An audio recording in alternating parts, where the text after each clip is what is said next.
இப்போது புதிய அறிமுகம் ஆச்சி ஹோட்டல் சாம்பார் 50 கிராம் ரூபாய் 20 மட்டுமே.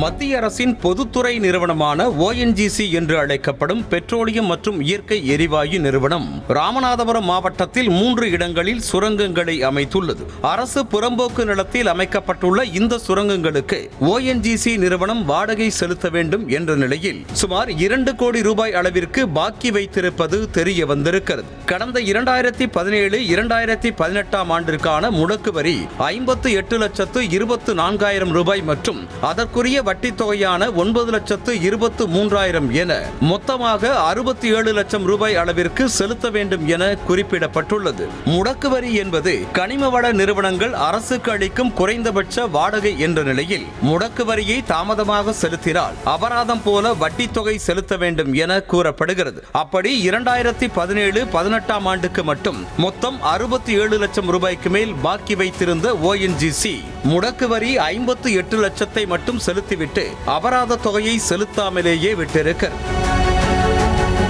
அத்தோடு 2012-2013 முதல் 2016-2017 வரையிலான காலகட்டத்திற்கான முடக்கு வரியை ONGC நிறுவனம் செலுத்தியிருந்தாலும் கூட தாமதமாக செலுத்தியதற்கான வட்டி தொகை மட்டும் 1,18,73,911 ரூபாய் நிலுவையில் இருப்பதாக கூறப்படுகிறது. ராமநாதபுரம் மாவட்டத்தில் மொத்தம் 152 சதுர கிலோமீட்டர் பரப்பளவில் ONGC எண்ணெய் கிணறுகள் அமைந்திருக்கும் நிலையில் அதற்கான நில வாடகை ஒரு சதுர கிலோமீட்டருக்கு வருடத்திற்கு 10,000 ரூபாய் வீதம் என்ற நிலையில் அதற்கு ONGC நிறுவனம் வெறும் 1,212 ரூபாய் மட்டுமே செலுத்தியிருப்பதாக வெளியான தகவலும் அதிர்ச்சியை கொடுத்திருக்கிறது.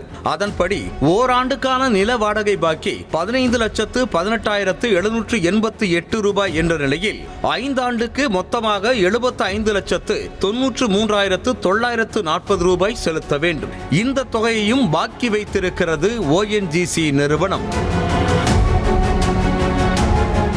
ஏற்கனவே வறண்ட மாவட்டமாக ராமநாதபுரம் அறியப்படும் நிலையில் புதிதாக 20 எண்ணெய் கிணறுகள் அமைக்க சில நாட்களுக்கு முன்பாக ONGC அனுமதி கோரியதாக தகவல் வெளியாகி விவசாயிகள் மத்தியில் கொந்தளிப்பை ஏற்படுத்தியது. ஆனால் ONGC நிறுவனம் அப்படி எதுவும் அனுமதி கோரவில்லை என மாவட்ட நிர்வாகம் மறுத்திருந்த நிலையில் தற்போது மாவட்ட நிர்வாகத்திற்கு சுமார் 2 கோடி ரூபாய் அளவிற்கு ONGC பாக்கி வைத்திருப்பதும் தெரிய வந்திருக்கிறது. இப்போது புதிய அறிமுகம் ஆச்சி ஹோட்டல் சாம்பார் 50 கிராம் ரூபாய் 20 மட்டுமே.